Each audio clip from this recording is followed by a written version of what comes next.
The long silence. The Galactic Council chamber was a cathedral of light. Thousands of delegates hovered in levitation cradles or sat in their native gravchairs, a sea of chitin, fur, scales, and metallic carapaces, each species proud in its place. At the center, beneath the great dome of stars, the human delegation waited its turn to speak.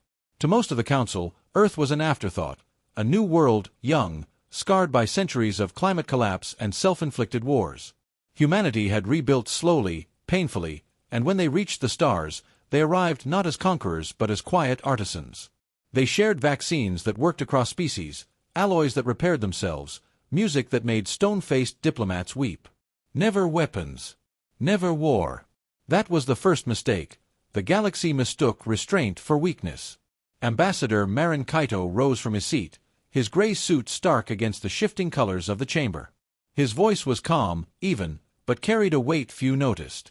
Once again, he said, we bring evidence that the Veyrak Dominion expands unchecked. Border systems vanish. Slave markets swell. Entire peoples disappear from these very chambers. And once again, the Council chooses inaction. Ripples of unease passed through the assembly, but the reply was predictable. A Tsora senator clicked mandibles dismissively. Human impatience. The Veyrak have always postured. Diplomacy takes time. Time, Marin said softly, is the one resource the dying never have. The chamber buzzed with translated murmurs. Patience, the other species believed, was a virtue that only the ancient could master. Humanity was too new, too emotional, too fierce. Their warnings were seen as panic, their urgency as arrogance. For decades, Earth had abided by the Council's decisions. They followed protocol, filed reports, pleaded in endless sessions. They told themselves patience was wisdom, that peace required endurance. And so, they waited. But outside the chamber, among the border colonies, the waiting cost lives. Human traders told of settlements stripped bare, their neighbors chained in Veyrak holds. Ships vanished into the Dominion's maw. And still, the Council debated. In private, some delegates whispered, perhaps the humans were right. Perhaps the Dominion needed to be stopped. But few dared oppose the old balance of power. No one wanted to be the one to shatter the silence of consensus. Marin sat down, jaw tight, hands clasped. His aide leaned close. They won't act. I know, Marin replied. His eyes, dark and steady, held no surprise. Only the weight of inevitability. For a moment, the great dome dimmed, the chamber shifting to vote on another matter. Tariffs, mineral rights, procedural nonsense. The cries of the enslaved were buried beneath bureaucracy. And in that quiet betrayal, something ancient stirred in the human heart. A truth older than cities, older than language itself. Patience was not infinite. When Marin finally spoke again, it was not to the chamber, but to himself, a whisper that none but his aide heard. They will learn what happens when it ends. The breaking point. The colony of Seraphim's Reach had been a garden. Nestled on the edge of council space, it was a joint settlement, human farmers, Tsora artisans, and the gentle Yelthin, whose translucent wings shimmered like glass in the sunlight. It was meant to be a living example of unity, three species thriving side by side, trading freely, raising children beneath twin suns. When the first Veyrak ships appeared in orbit, no one believed they would strike. The Dominion had always threatened, always tested borders, but never so brazenly against a world under council registry. The colonists transmitted pleas for assistance, their signals routed to the nearest council fleet base. The response was silence wrapped in protocol. We are assessing the situation. Hold position. Do not escalate. The Veyrak did not wait. They descended in fire. Orbital bombardments flattened farms and vaporized water reservoirs. Soldiers in obsidian armor stalked through the streets, rounding up civilians. The Yelthin, fragile and unarmed, were culled like livestock. The humans resisted with hunting rifles, with tools, with their own bodies, and were butchered for it. The council debates dragged on for 3 days. By the time observers arrived, the colony was ash and bone. The footage spread first through the border nets, then across the core worlds, and finally to Earth itself. Humanity watched in horror as images burned across their screens, children shackled in chains too large for their wrists, mothers clutching lifeless bodies in streets painted black with soot, the Veyrak insignia etched into the ruins like a brand. And then came the broadcast. The Veyrak Dominion, in arrogance, streamed their victory across the network, a spectacle meant to terrify. They mocked the Council's weakness, paraded captives in cages, and promised the same fate to any who resisted. On Earth, there was no terror. Only silence. A silence heavier than grief, sharper than rage. When the United Earth Assembly convened that night, there was no debate, no endless spiral of procedure. The chamber was filled with men and women who had seen history before. Cities burning, tyrants rising, the world paying in blood while leaders hesitated. This time, the choice was clear. President Elena Ruiz addressed not just humanity, but every species tuned to the public channel. Her face was calm, her voice measured, but her eyes carried the steel of generations. For decades, she began, we have asked for peace. We have pleaded for justice. We have been patient beyond reason, believing the Council would act in defense of the innocent. But patience is not infinite. She leaned forward, as if speaking to each viewer alone. To the Veyrak, you have mistaken restraint for weakness. That mistake ends tonight. To our allies who still hope for diplomacy, stand aside or stand with us. But know this, humanity will not stand idle while tyranny burns the stars. Our patience is broken. And when humanity rises, no chain will remain unbroken. Across Earth, across Mars, across every colony and station, the silence shattered.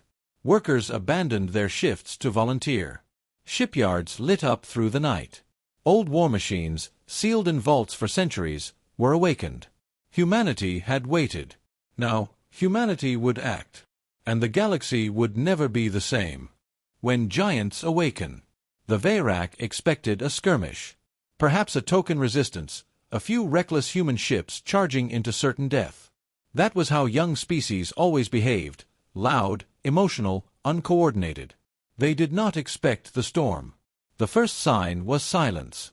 For weeks after Seraphim's reach, human channels went dark. No trade convoys, no chatter, no diplomatic appeals. The Council interpreted it as grief, withdrawal. The Veyrak celebrated it as fear. But the silence was something older, something the galaxy had never seen before, the gathering of a people who had decided. Then the fleets came. Not ragged militias or scattered defenders, but steel phalanxes rising from every human dockyard. Ships bristling with rail cannons the size of towers. Carriers that disgorged swarms of drones, their formations precise as the sweep of a blade. Every design was purposeful, brutal, built not for intimidation but for ending wars swiftly. The first engagement took place at Charon's Belt, a mining system the Dominion had seized without resistance. The Veyrak stationed 3 cruisers and a flagship there, enough to terrify miners and traders. They laughed when human signatures appeared on their scanners. The laughter ended in minutes. Human destroyers slid from slipspace like wolves from the shadows. Without hailing, without boasting, they fired. Rail slugs tore through shields as if they were paper, ripping metal and flesh apart in kinetic storms. Marines boarded in powered armor that turned each soldier into a juggernaut, silent and relentless. By the time the Veyrak flagship tried to retreat, its engines were already slag. No prisoners were taken from the invaders. But every slave, every colonist chained in the holds, was freed. The humans did not claim the mines or the territory. They dismantled the Dominion's banners, handed the keys to the liberated, and left behind crates of food and weapons. Word spread faster than any official broadcast. The humans are coming, and they fight for everyone. Across the stars, species long bent beneath Dominion rule stirred. The Yelthin sang of it in their crystal voices. The Oscari, bred for servitude, whispered prayers to human names. Even among the Council, ancient powers muttered uneasily. This was no crusade for conquest. This was vengeance given form, tempered with justice. For the Veyrak, panic bloomed. They had fought 1,000 species, broken countless resistances. But never had they faced an enemy who gave nothing to fear, nothing to bargain with, nothing but inevitability.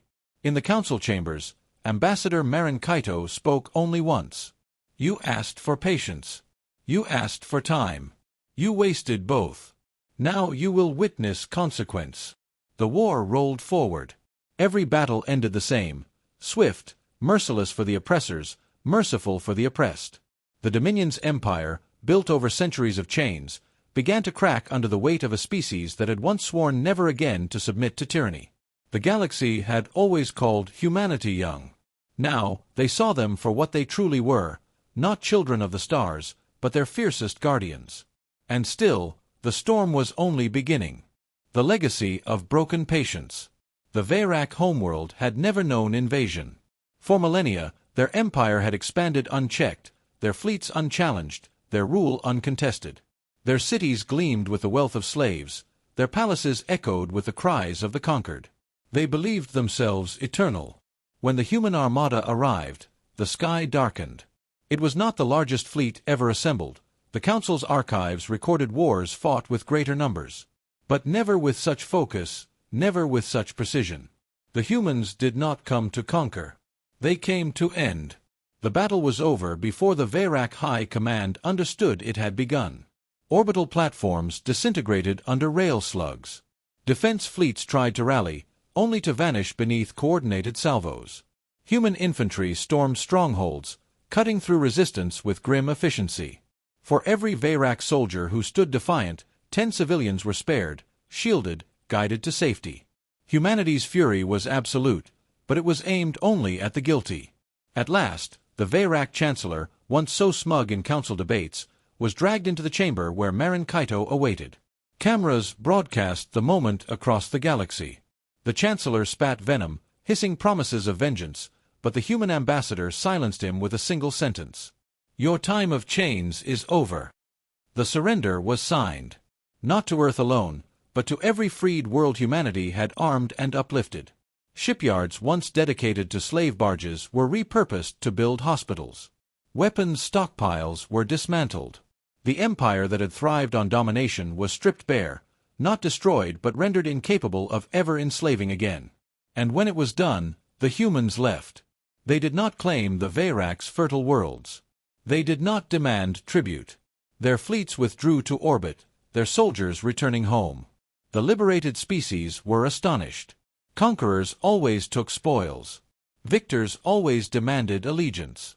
But the humans wanted only one thing, that such tyranny would never rise again. The council chambers were never the same. Where once humanity's voice had been dismissed as impatient, now silence fell whenever their ambassador rose.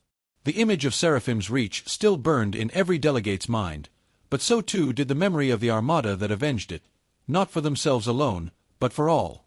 In the years that followed, a saying spread among the stars. It was whispered in marketplaces, sung in refugee camps, etched into the walls of rebuilt cities. Do not test the patience of Earth. The galaxy had learned a truth it would never forget. Humanity was not the youngest race, nor the weakest.